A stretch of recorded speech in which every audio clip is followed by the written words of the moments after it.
হয় বন্ধুসকল নমস্কাৰ। মই আছাম মিৰ্জাৰ গড ফাৰ্মৰ পৰা কৈ আছোঁ। এইটো পোৱালি আজি এক সপ্তাহ হৈছে এক সপ্তাহ আজি প্ৰায় এক সপ্তাহ হৈছে।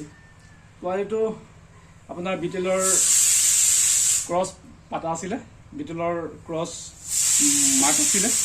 এতিয়া আপোনাৰ তেওঁ হ'ল আপোনাৰ বিটেলৰ F3 এই কাণবিলাক চাইছে নহয়, কাণবিলাক ইমান লম্বা লম্বা কাণ হয়। এইটো F3 হয়, এইটো অৰিজিনেল হয়।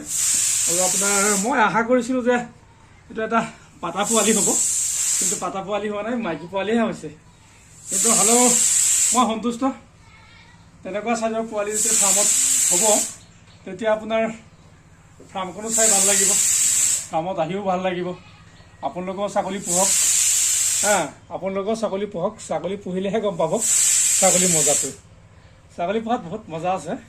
আৰু ছাগলী পুহিলে আপোনালোকে এটা কাম কৰিব, ফাৰ্মখন আগতে বনাই ল'ব, চাংঘৰ বনাব আৰু নেপিয়াৰ গাহৰ খেতি লগাই ল'ব, নেপিয়াৰ কাটিং লগাব। নেপিয়াৰ কাটিংটো লগাব পাৰিলে বহুত ভাল। এয়া আপুনি য'ৰ পৰা আহক ছাগলীবোৰক যেতিয়া কোলত ল'ব, ছাগলীৰ ওচৰত যাব, তেতিয়া আপোনাক চেলেকি থাকিব, আপোনাক চেলেকি থাকিব। গতিকে এই মৰমটো আপোনালোকে ক'তো নাপায়। আহক, আমি সকলোৱে ছাগলী পুহোঁ, ছাগলী ফাৰ্ম আৰম্ভ কৰোঁ। ধন্যবাদ।